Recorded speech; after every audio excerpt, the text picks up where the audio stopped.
Welcome, everybody. I'm Arthur Millick. I'm a research fellow and the associate director of the B. Kenneth Simon Center for Principles in Politics here at the Heritage Foundation. I'm delighted that you guys could join us this afternoon. Did America have a Christian founding?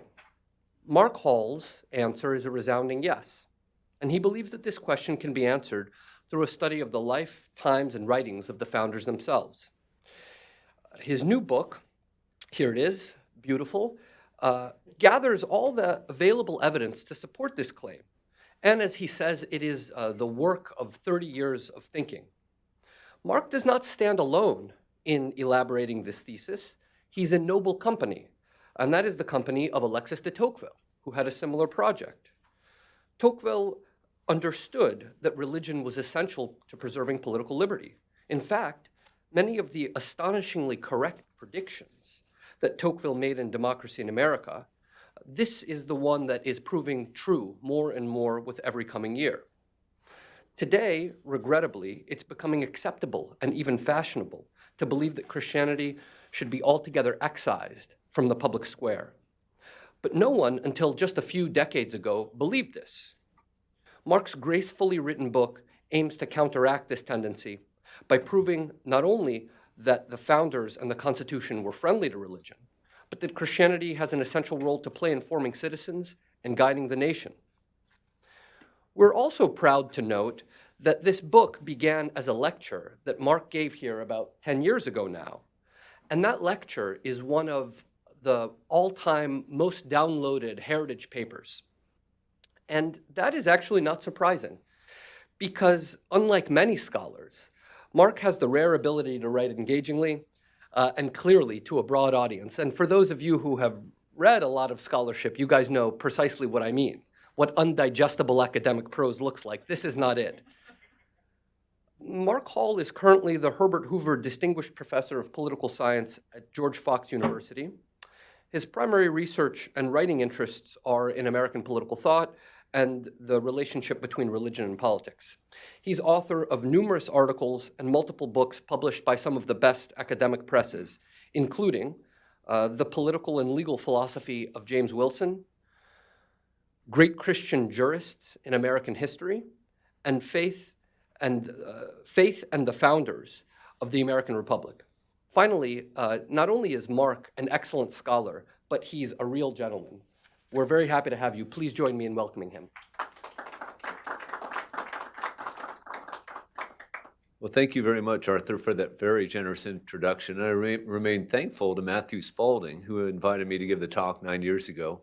It was at that talk where I first met David Azarid, and we went out to coffee and had a fine chat and came back and were pleasantly surprised to see C-SPAN setting up to cover the talk.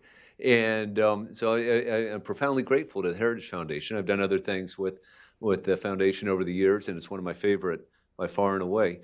So what we're going to talk about today is the question, did America have a Christian founding? And there are two common answers to this. One, sometimes given by people, by Christians on the left, is of course and absolutely we did. America was founded as a distinctly Christian nation. The founders were all godly, pious men, maybe even evangelical Christians. This can be traced back to the 19th century, someone like a Parson Weems, who argues that George Washington is this wonderful, pious Christian who could be found kneeling in prayer at Valley Forge. I mean, it's just utterly false. Washington would have never done that, and he would not be worshiping in an evangelical megachurch if he were alive today, as Tim LaHaye said.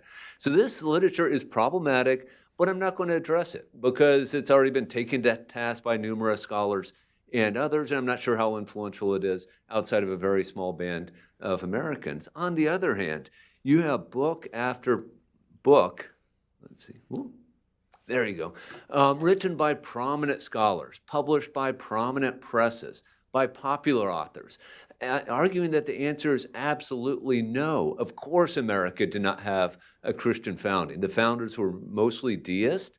They created a godless constitution, and they wanted to strictly separate church and state. So in this book, I aim my firepower, such as it is, at these myths. And here I mean by a myth, this false story.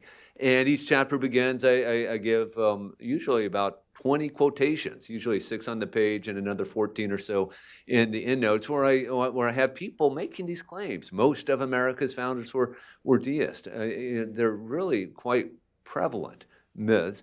And then I would like to think I demolish these myths. And then I make the affirmative argument that, in fact, America's founders were influenced in very important ways by their Christian convictions or by ideas developed within the Christian tradition of political reflection. So as we delve into this, let me begin just by exploring the question a little bit. What do we mean by a Christian founding?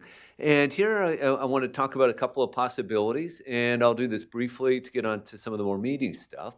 So I'm emphasizing what do we mean by a Christian founding? Well, we might mean self-identification, that America's founders identified themselves as Christians. If this is what we mean, then indisputably we had a Christian founding. About 98% of Americans of European descent are Protestant, 2% Roman Catholic, and there are about 2,500 Jews in 4 or 5 American cities. So the vast majority of Americans would have identified as Christians, and yet this is a profoundly uninteresting finding, right? They could be heretics, they could be unpious Christians, or they might even be Christians attempting to self-consciously create a secular republic. So I think we have to go well beyond the self-identification.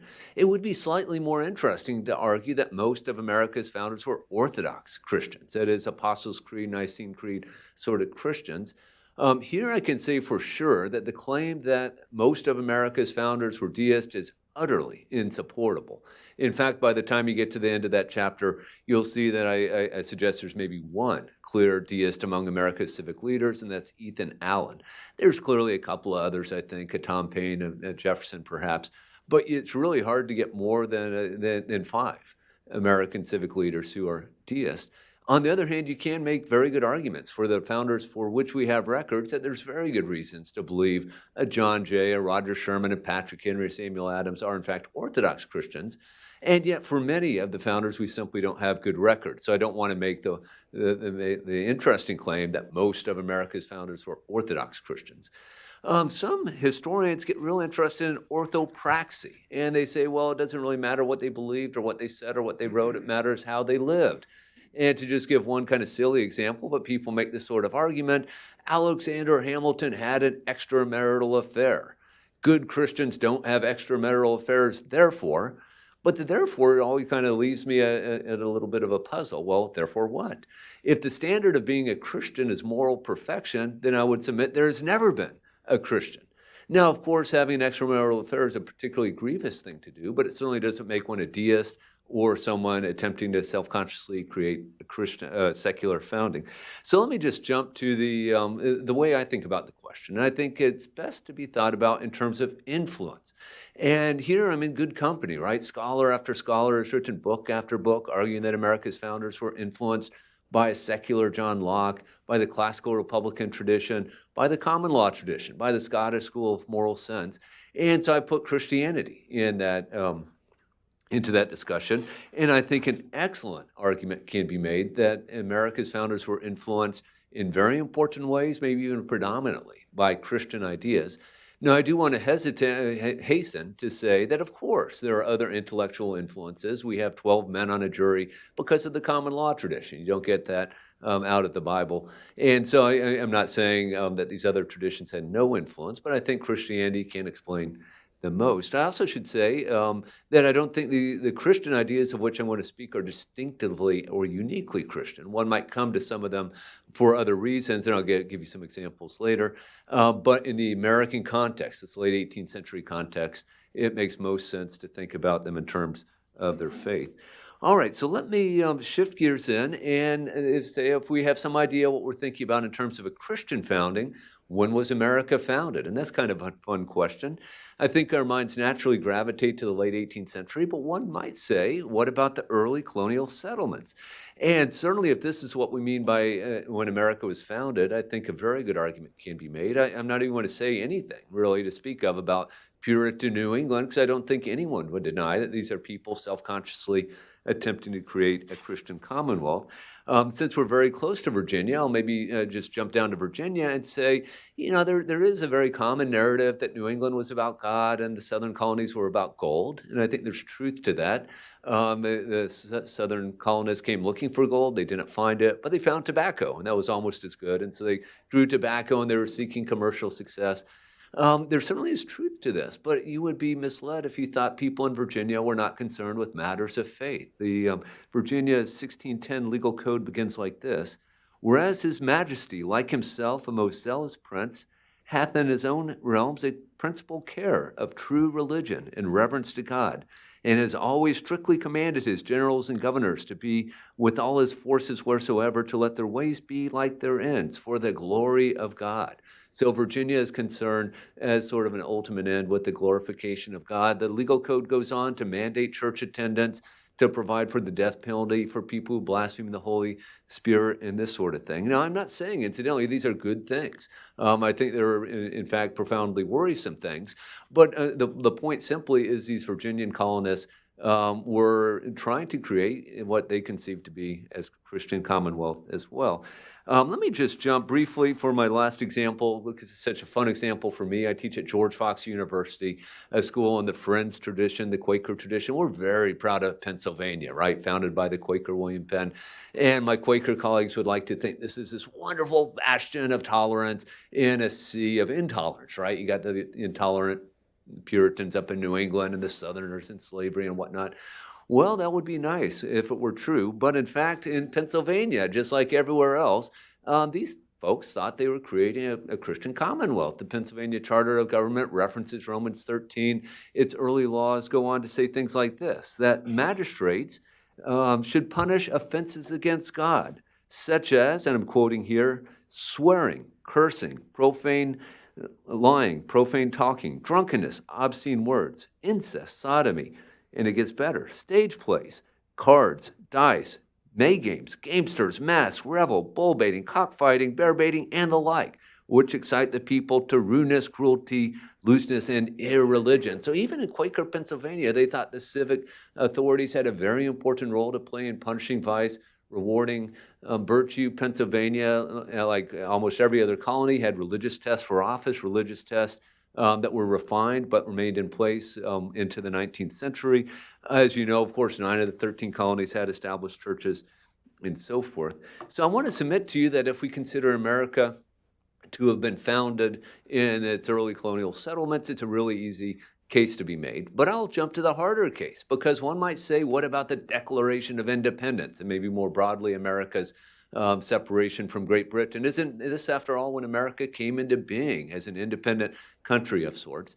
And one could argue that this is profoundly problematic for my position, because does not Romans 13 say, and I'll quote it to you, "Let every soul be subject to the governing authorities, for there is no authority except from God, and authorities that exist are appointed by God." So the church did indeed historically hold that this means no rebellion.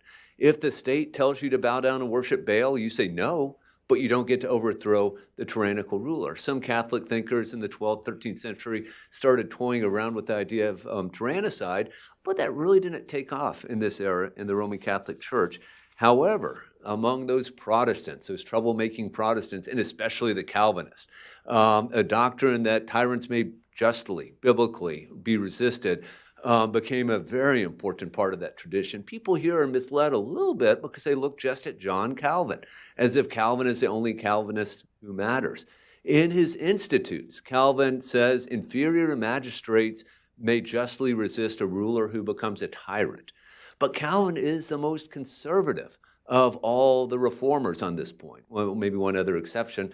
But even Calvin, this is a 1559, the last edition of his Institutes, 3 times after the last edition, in a commentary, in a letter, in one other document, he actually suggests, well, maybe the people themselves have a right to justly resist a tyrant. But Calvin, again, isn't the last Calvinist. John Knox is up in Scotland saying the people themselves may rise up and justly overthrow a tyrant. The author of Vindicate Contras Tyrannos, Ponet, Goodman, Rutherford. Within the Reformed tradition, this becomes a very deep and important abiding idea that tyrants may be biblically and justly resisted. Now you might say, Hall, there aren't that many Calvinists around. Why are you beating on this dead horse? But of course, in the late 18th century, there were plenty of Calvinists.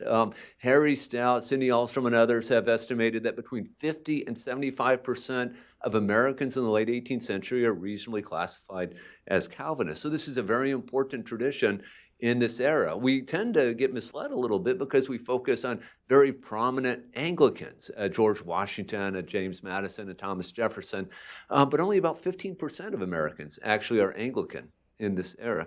Now, there's some connection between the reformers, or the Reformed tradition, and the Patriot cause was noticed by the other side. The loyalist Peter Oliver railed against the dissenting clergy, who took so active a part in the rebellion. By dissenting clergy, he means, of course, non-Anglican clergy, your Presbyterians, Congregationalists, Baptists, and others.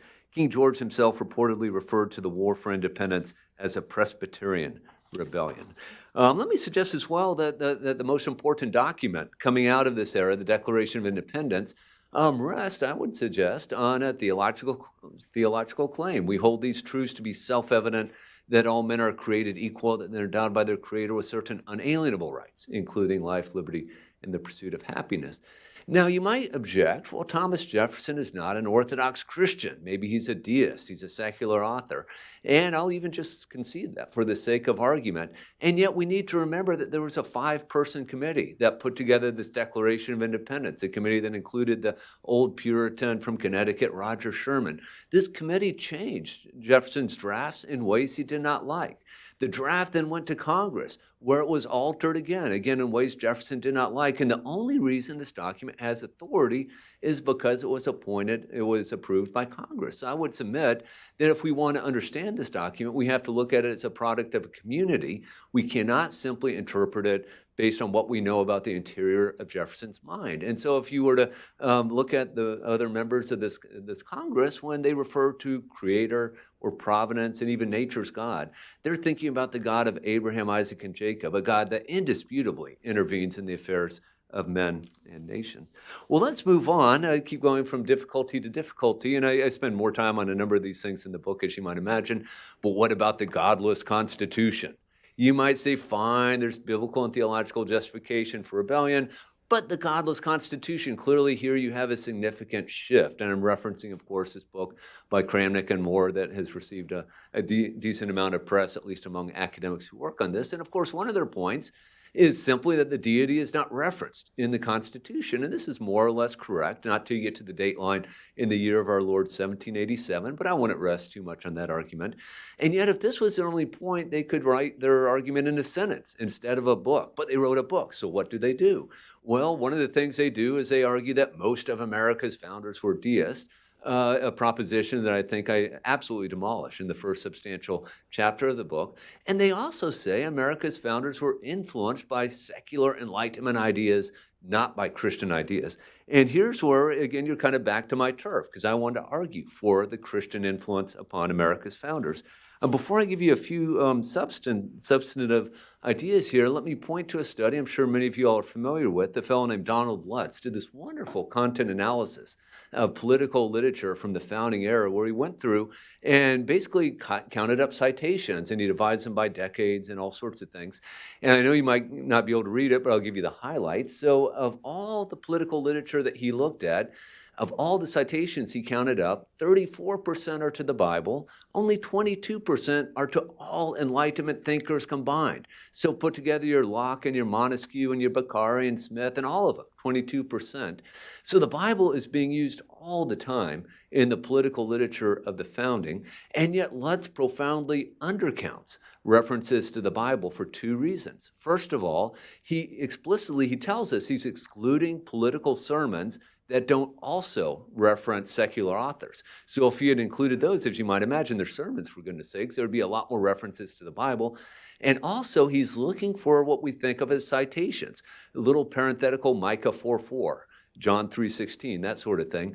But the founders referenced the Bible, they alluded to the Bible, they used the Bible all the time in their writings without giving the citation. My friend Daniel Dreisbach has written a great book about this, Reading the Bible with the Founding Fathers. And I'll give you a few examples of this as we go along. So I think this study begs to be redone nowadays with modern technology. And I think when it is redone, we would see that the Bible absolutely and utterly dwarfs any other document in terms of its authority. Let me shift then to just 4 ideas that I think are ideas coming out of the Christian tradition that had a very important impact on America's founders. Now, let me again stipulate that these are not distinctly or uniquely Christian ideas. So, to begin with, the founders were convinced to a person that humans are sinful, that even Christians struggle with the old man within. Madison talks about self-interest, but he also says things like, if men were angels, government wouldn't be necessary. Now, again, you can come to this conclusion as a 8th century person in China just by observing the world around you, right? And yet for the founders, someone like a Madison, educated by a Presbyterian minister as a boy, going to the Presbyterian College in New Jersey, studying at Witherspoon, and for these 50 to 75% of Americans who are Calvinists, and Calvinists, of course, emphasize the doctrine of total depravity. People learn to read reading the New England Primer, which has a cute little alphabet A. In Adam's fall, we sin all. I mean, the reason these folks had a very skeptical view of human nature, I would submit, is because of their Christian convictions. Let me go on to a couple others. The American founders were convinced that there are moral standards. To use a language you all would be very familiar with, I'm sure, they believed in natural law. You read James Wilson's lectures on law, and you think you are reading St. Thomas Aquinas sometimes, right? He makes distinctions like this. There are 2 types of law, divine and human. There are 4 types of divine law: God's eternal law, celestial laws, natural moral laws, and natural physical laws. Human laws must be based upon moral law if they are to be legitimate. An unjust law is no law at all. He literally quotes St. Augustine on this point. The founders to a person were convinced about this, and it informed what they did in a variety of ways.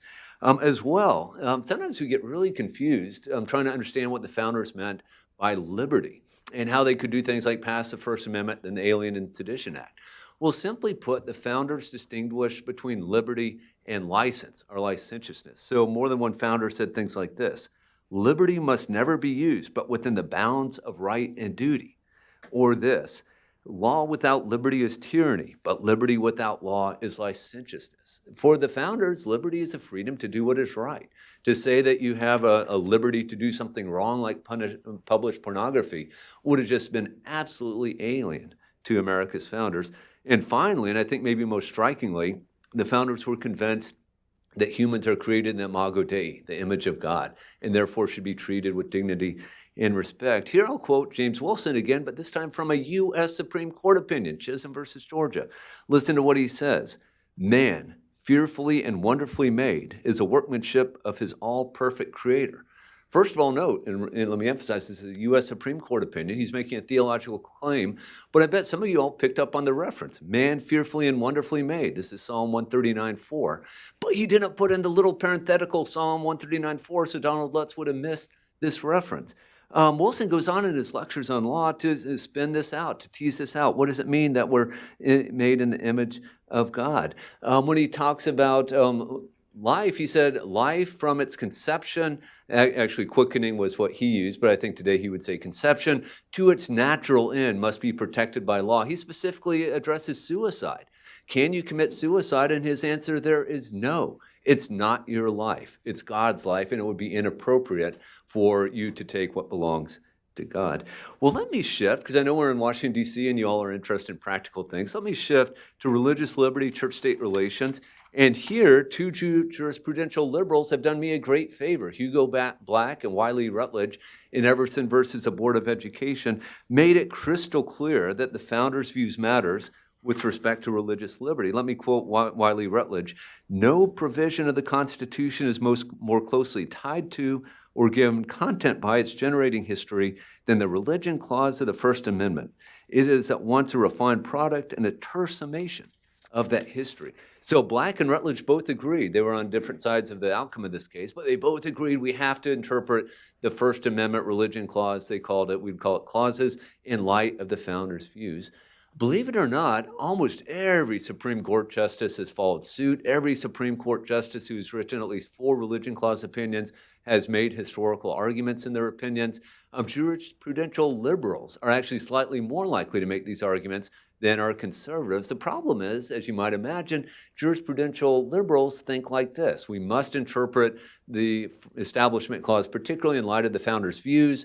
Thomas Jefferson and James Madison equal the American founders.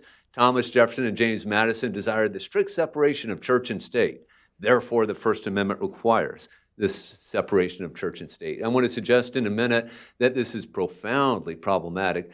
Let me first give some good news, though. I was talking with someone about this earlier. One of the great things to come about by the founding era, anyone who says America was founded in its early colonial settlements for religious liberty just hasn't read the history. It was founded so that colonists could do a variety of things that they thought best, including create these Christian commonwealths, but commonwealths that would ban Quakers, that would ban Jesuits and things like this.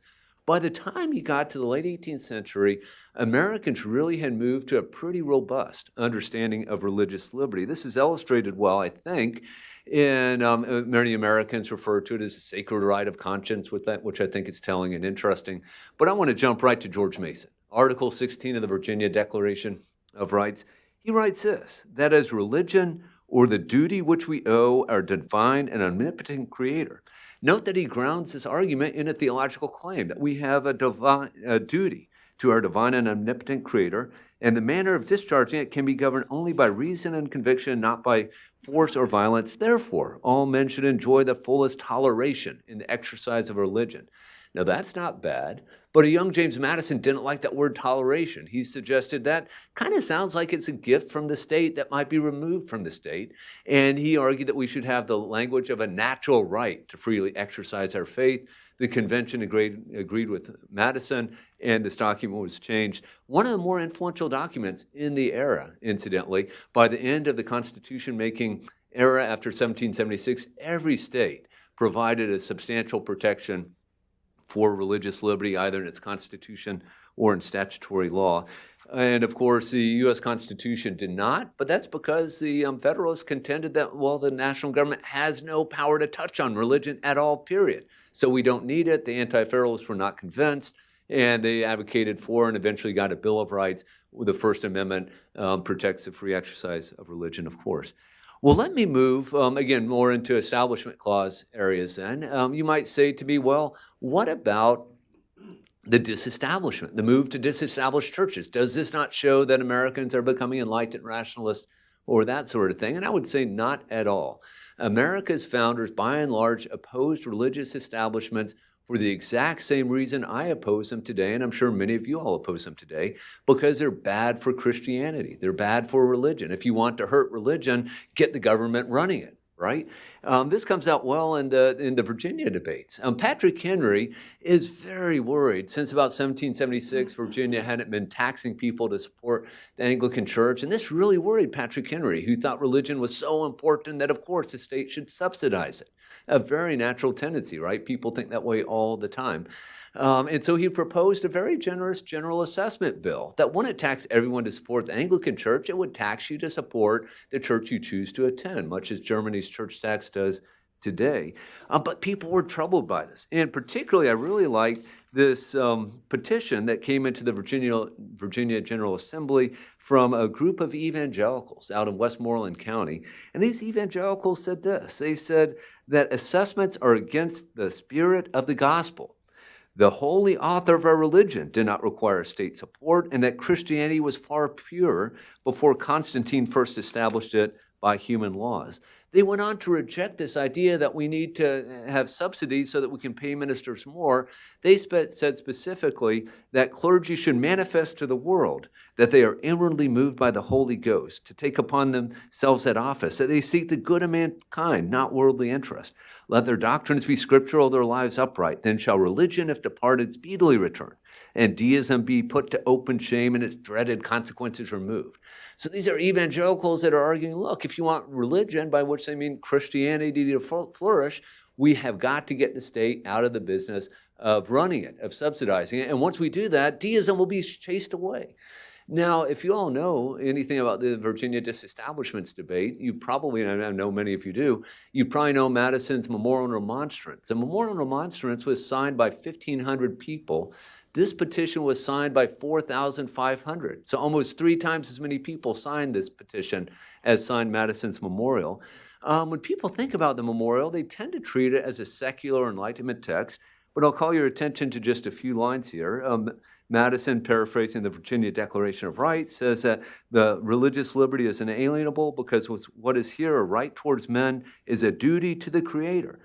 As well, Madison argued that ecclesiastical establishments, instead of maintaining the purity and efficacy of religion, have a contrary effect. And finally, the bill is adverse to the diffusion of the light of Christianity. Now, you might say, well, Madison's just making those arguments for rhetorical effect. And even if this is the case, I would submit to you, he thought it would be rhetorically effective. This tells us a good bit about Virginia political culture of the time. And so the basic argument would be this: yes, the states are moving away from establishments. Some states hold on. Massachusetts is the last to get rid of their establishment in 1833.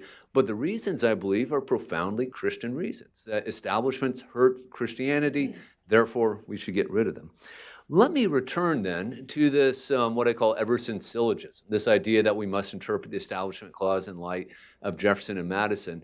Now, the easy argument I can make is to say, well, Madison and Jefferson were unrepresentative, and I'll make that argument. But let me first make a little bit harder argument to say, I don't think that this wall of separation metaphor that comes out of a letter to the Danbury Baptist even really represents Madison and Jefferson well, at least in terms of what they did. And I'll focus on Jefferson here, although I look at both founders in my book. So Jefferson, as governor of Virginia, issued calls for prayer and fasting. In his revision of Virginia's statutes, he actually drafted bills stipulating when governors could appoint days for public fasting and humiliation or Thanksgiving. And he drafted a bill to punish disturbers of religious worship. Now, what becomes particularly fun, as a member of the Continental Congress, he was on a 3-man committee to design a national seal. Here is what, oh, do I not have it? Oh, no. Oh, here, I got it. There you go. This is Jefferson's suggestion for the national seal. This is an artist rendition of it. I'll read you what he actually wrote. He said that our national seal should have Moses extending his hand over the sea, causing it to overwhelm Pharaoh. And the motto of the United States should be rebellion to tyrants is obedience to God. Using overt Christian imagery in our national seal, that does not sound like someone who is acting as if there's a wall of separation between church and state. Even a little bit more fun, at least in my mind, 2 days after Jefferson wrote the letter to the Danbury Baptist, he went to the U.S. Capitol to go to church. The Capitol was routinely open for worship services on Sunday. On that day, 2 days after he wrote the letter to the Danbury Baptist, John Leland was in town. John Leland, of course, a great Baptist itinerant minister, and himself an opponent of religious establishments in Massachusetts, Connecticut, and elsewhere, and yet he was a preacher. So these opponents of religious establishments apparently saw no problem with having church services in the U.S. Capitol building. Jefferson, in fact, specifically made the War Department building, the Treasury Department building, available for worship services as well. So what am I arguing? Please don't hear me as arguing that Jefferson was an Orthodox Christian, and I'm not even arguing that he wanted any sort of union between church and state. He clearly wanted a greater degree of separation than almost any other founder, with the possible exception of James Madison. And yet, even those folks did not act as if there was this wall of separation between church and state. If we turn from these folks to the rest of the founding generation, we see a very different picture. And I'll just illustrate this by looking at the first federal Congress, which is, of course, a very important Congress because this is the very body that drafted the First Amendment. One of its very first acts was to agree to appoint chaplains, one for the House, one for the Senate. Shortly thereafter, they agreed to pay chaplains. Again, not very surprising in the era, both for the legislative branch and the military. They also reauthorized the Northwest Ordinance, which held that religion, morality, and knowledge are necessary for good government. Again, one of these wonderful coincidences that you almost couldn't invent, one day after the House arrived at its final language for what is now the First Amendment, Elias Boudinot, later president of the American Bible Society, said something like this. I'm paraphrasing. Hey guys, things are going well. Why don't we ask George Washington, President Washington, to issue a Thanksgiving Day proclamation? Now, even back in the 18th century, there's dissenters, as there always are. And so Adonias Burke and Thomas Tucker said, we can't do that. We can't possibly do that because that's a European custom. It's not an American custom. Roger Sherman, who's at the bottom right there, or bottom left, the old Puritan from Connecticut, he responded. He was recorded. We don't have verbatim transcripts, of course, but a newspaper reporter recorded him as responding in this way. He justified the practice of Thanksgiving on any signal event, not only as a laudable one in itself, but as warranted by a number of precedents in Holy Writ. For instance, the solemn thanksgiving and rejoicing which took place in the time of Solomon after the building of the temple was a case in point. This example he thought worthy of Christian imitation on the present occasion, and he would agree with the gentleman who moved the resolution. Did you follow that argument? He said it's not a European custom, it's a biblical custom. It's something that Christians should imitate. The House agreed with Boudinot and Sherman, the Senate agreed with the House, and George Washington, of course, agreed with them both and issued this wonderfully theologically robust Thanksgiving Day proclamation of 1789, which I will not read, although it's worth reading. You can find it easily enough, and I'm sure many of you all are familiar with it.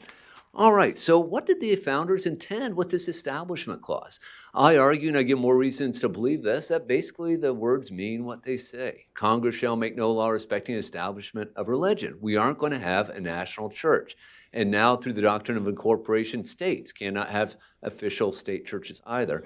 Other than that, I think it's pretty much wide open as a matter of original understanding as to ways in which church and state can cooperate, and particularly the ways in which the state or the government may choose to encourage people to pray, include monuments of the Ten Commandments on state house grounds, provide a voucher program in which religious citizens can participate on the same terms as anyone else. Now, some of these things, we can argue about and we should debate them, and I think that's fine. And one might come up with good reasons for not putting up new monuments of the Ten Commandments, but these are things we should debate as adults and not pretend that the founders intended a wall of separation to prevent that sort of thing. All right, so by way of conclusion, let me suggest that if we have to answer the question with a simple yes or no, did America have a Christian founding? I think indisputably the best answer is yes. Note that I'm emphasizing that we had a Christian founding. I'm not, as some authors want to argue that America was founded as a Christian nation. That's a very different thing. It's a very exclusive thing. That makes it sound as if it's a nation for Christians and maybe we'll tolerate non-Christians, but maybe not. This was absolutely not the founders' view. Article 6 clearly prohibits religious tests for office. One of my favorite ways of illustrating this point, though, is in Washington's wonderful letter to the Hebrew congregation in Newport, Rhode Island. Remember what I said. There's only about 2,500 Jews in America at the time. This is not a constituency that you need to pander to. And yet Washington wrote this wonderful letter. Listen to what he argues, what he says. All citizens alike possess liberty and conscience and the immunities of citizenship. It is now no more that toleration is spoken of, as if it was by the indulgence of one class, that another enjoy the exercise of their inherent natural rights. Let me call your attention, just like in the Virginia debates, Washington says toleration is not enough. People have a natural right to freely exercise their faith. For happily the government of the United States, which gives to bigotry no sanction, to persecution no assistance, requires only that they who live under its protection should demean themselves as good citizens. Wonderful, wonderful, robust defense of religious liberty. Let me read on, though, because this last paragraph is very telling, I think. May the children of the stock of Abraham who dwell in the land continue to merit and enjoy the goodwill of the other inhabitants, while everyone shall sit in safety under his own vine and fig tree, and there shall be none to make him afraid. May the Father of all mercy scatter light and not darkness in our paths, and make us all in our several vocations useful here, and in his own due time and way everlastingly happy. I'm sure many of you all know that Washington here incorporates 9 separate scriptural allusions in this one paragraph alone, including a reference to Micah 4:4, which is his favorite verse. He references it more than 40 times in a variety of documents, and yet some scholars still say things like, there is no evidence that George Washington ever read his Bible. The only way you can come to this conclusion is if you're biblically illiterate. He does it all the time, and yet this wonderful paragraph I just read has no citation. So Donald Lutz would have missed each of those allusions to Scripture. And I say this not at all to be critical of Lutz, just to show the shortcoming of his methodology for understanding how pervasive Scripture is. All right, so in the final analysis, I want to argue that America had a Christian founding, but this is very good news for all of us, regardless of our religious convictions. I think things such as the rule of law, federalism, separation of powers, checks and balances, they benefit us all to this day, regardless of our religious convictions. And I hope I've made it clear that America's founders clearly believed that religious liberty is something that is enjoyed by all citizens, Christian and non-Christian alike. Thank you very much.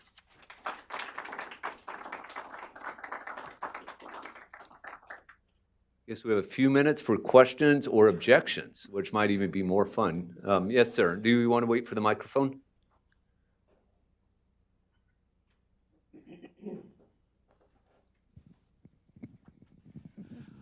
Before the Revolution, George Whitefield spent from 1739 until 1770. Even though he was an Englishman, he spent most of that time traveling from Georgia all the way up to New England and back, preaching in open air environments to thousands of people. Some people say that he may have preached to as many as 10 million American colonists during that period of time. It occurred to me that he probably played a role in the spiritual preparation of the American Revolution. I just wanted to ask you, what are your thoughts on that? Have you given that any thought, and what's your opinion? Yeah, no, that's a wonderful, wonderful question. So, of course, Whitefield is preaching during a time that we refer to as the Great Awakening, where many people were sort of quickened in their faith. And oftentimes what this meant is not moving from being a non-Christian to a Christian, but embracing a more evangelical form of Christianity, a form of Christianity that sort of challenged the established institutions. And so, yeah, I think it's very important, and I would certainly not be the first scholar to call attention to this. Alan Heimer, in a wonderful book that's probably 50 years old now, draws a direct line from the First Great Awakening to the War for American Independence. So I think it cannot be ignored. Let me briefly take this as an opportunity to say many, many scholars will point out, they would say, well, in the 1740s, America was really, really religious. And then basically we had a low period in the 1780s. And then with the Second Great Awakening in the 1820s and 30s, we became religious again. And so sociologists Finke and Stark have figures of something like 18% of Americans were churched and the rest weren't churched. This figure has been totally and completely debunked by Jim Hudson of the Library of Congress and others, and yet you will still see this all the time in the polemical literature. Far better estimates are something of along the range of 75% of Americans were church, by which they meant not only identifying themselves as Christians, but going with some regularity, in fact, to church. During the whole period? During the whole period, yes. You know, these things are very hard to document, as you might imagine, but two historians, Eisenstadt and Bonemi, in a great article in William and Mary Quarterly, do a very good job of this, of showing this. Yes, sir. So first of all, let me say I love this presentation. Very gratifying. Thank you. Gives you that intellectual sort of foundation to argue with other people from. But two thoughts. One is I sometimes wonder, having read a lot of the letters of this era, and before the revolution as well, if it's not like looking for gravity. Nobody talks much about gravity or electricity, you know, but it seems to be there nevertheless.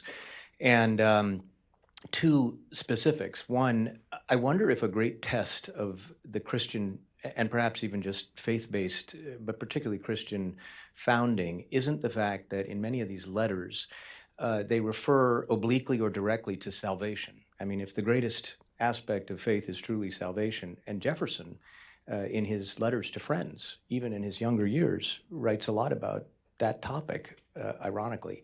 And the last question is about Locke. You know, I think you said earlier that Locke is not, and I just wonder if this is, you said he may not have been sort of, how did you describe him? More of a secularist? Yeah, so I was attributing to others an argument that America's founders were influenced by a secularized John Locke. Right. But of course, scholars spent a lot of a lot of time debating the nature of Locke. And his, Well, of course, life, liberty, and property becomes life, liberty, and pursuit of happiness. yeah. But I spent a couple of years at Oxford, and I'll tell you, one of the greatest joys was walking these walks where Locke walked.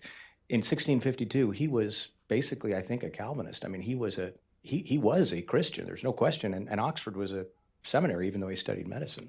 So I'm curious about that. Yeah, those are both useful. So I think, first of all, to your first comment, you're absolutely right. When you get into the letters of these individuals, they're regularly referring to things such as salvation, but also particularly relevant to my first substantial chapter, they are always talking about God's intervention in the affairs of men and nations, including very individually, right? So George Washington references providence 270 times alone, and he's regularly talking about ways in which he sees God moving. John Adams is very big on God's intervention as well. Clearly, Adams departs from the camp of Orthodox Christians, but he still seems to believe in a creator God that certainly intervenes in our affairs.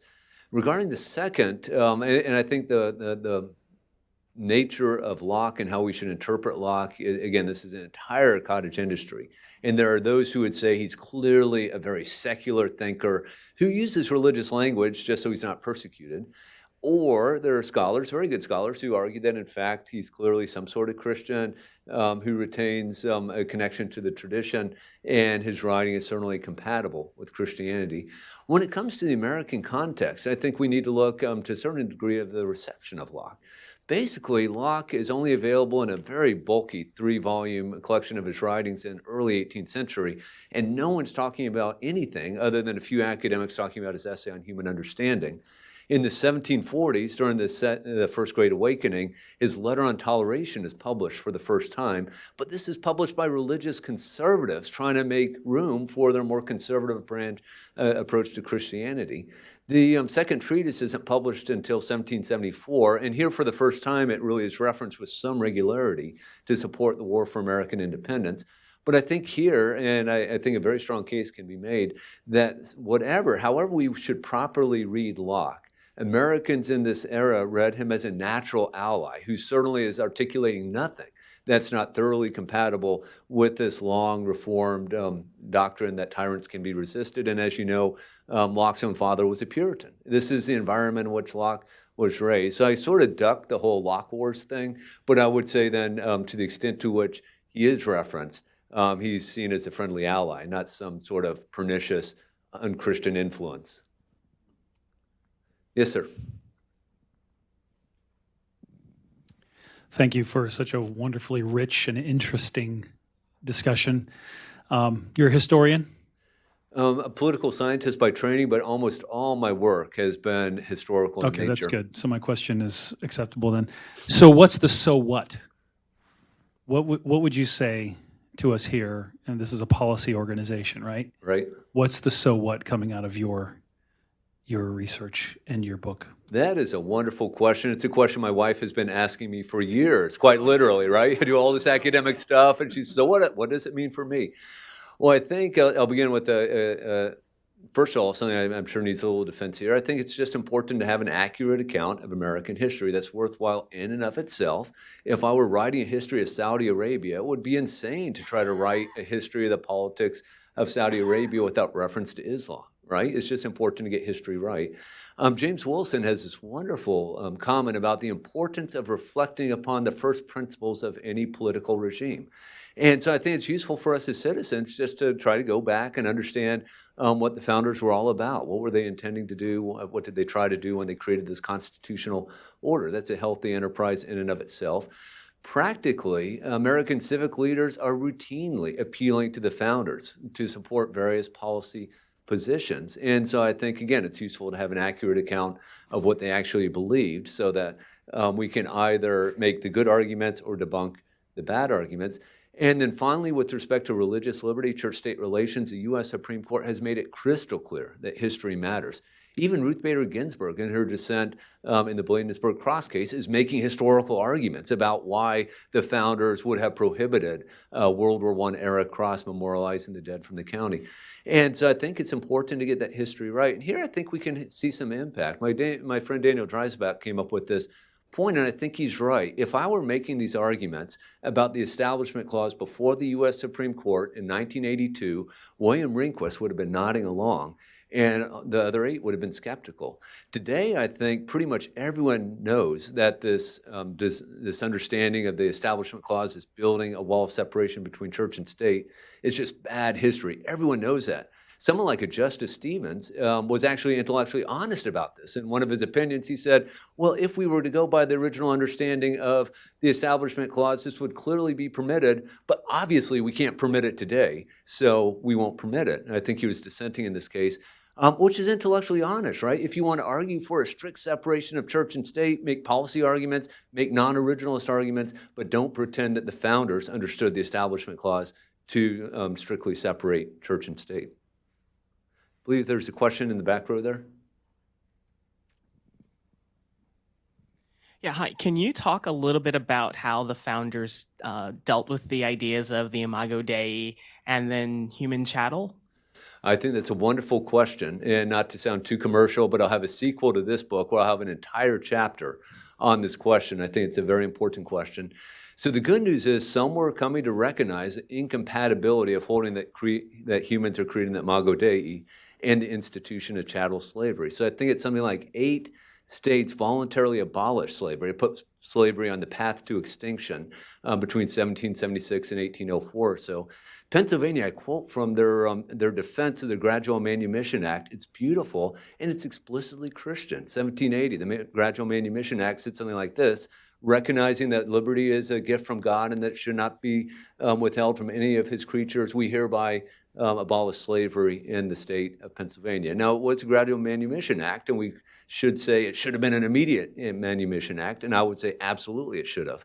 But a Gradual Manumission Act is better than no act at all. I think the American founders were by and large convinced that slavery was on the road to extinction, that it would not last in America. It seems even many of the Southern gentlemen were not comfortable with it. You know, Jefferson famously refers to slavery as having a wolf by the ears. You really don't want to be there, but there's also a real danger in letting go of the ears, and the wolf might attack you. And he, again, seemed to believe slavery was on its way out, seemed uncomfortable with it, but of course never took any significant steps to freeing his own slaves. And so we can justly condemn him for that sort of thing, and others who did not do that sort of thing either. Eli Whitney came along and ruined the whole thing, right, with the invention of the cotton gin that then made cotton a very profitable crop. Cotton requires a lot of human labor to be grown and harvested and so forth. And so slavery became very economically valuable. And I think it just cemented the Southern commitment to preserving this institution. It's not until the 1830s that slavery is actually defended in any widespread sense as a positive good. You know, before it's always, some sort of institution we have and it's problematic. It's only in the 1830s that people start saying this is actually a good thing. It's around this time, of course, that you have the abolitionist movement that really gets up and running. And the abolitionists, almost to a person, are profoundly motivated by their Christian convictions that this evil must be resisted, as were many of the antebellum reformers, the supporters of the Cherokee Indians before the Trail of Tears, and of course all sorts of other reform movements. So I would say that I think some founders are coming to the conclusion that slavery is absolutely incompatible with this fact that humans are created in the image of God. I certainly wish more had, and more had more quickly. My argument that America had a Christian founding does not, I think, necessitate me as having to argue that they were right in every respect all the time. And here I think it was a profound failing that more people did not come to the recognition that slavery and humans being created in the Imago Dei are incompatible.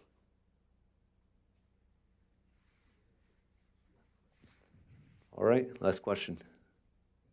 Sure, you briefly mentioned Thanksgiving. So do you have any perspective on that might be different from the way it's traditionally recounted? Yeah, a fellow named Tracy McKenzie at Wheaton College has a wonderful book on Thanksgiving, the origins of Thanksgiving, and the way in which Thanksgiving has been practice. To state the obvious, I'm sure everyone here knows, the Pilgrims came together to give thanks to God, not the Native Americans. And this is, of course, the way Thanksgivings generally were practiced. It didn't become a national holiday until much later, but it was very common for governors or presidents to issue these calls, these Thanksgiving Day proclamations, which again, I would commend you to George Washington. It's just wonderfully rich. And not just saying, America is so great, let's say hurrah, but basically saying, look, Americans, we should come together and beg God to forgive us for our sins, individual and national sins, and yet also give him glory and praise for all the good things that we have. So yeah, I think it really, to the extent to which anyone did anything resembling our modern Thanksgiving, it completely and totally centered on giving thanks to God. It's really not until the mid-19th century that it becomes a sort of commercial holiday that it oftentimes is practiced today. Great question. Thank you. Thank you very much. All right. Thank you. Thank you all.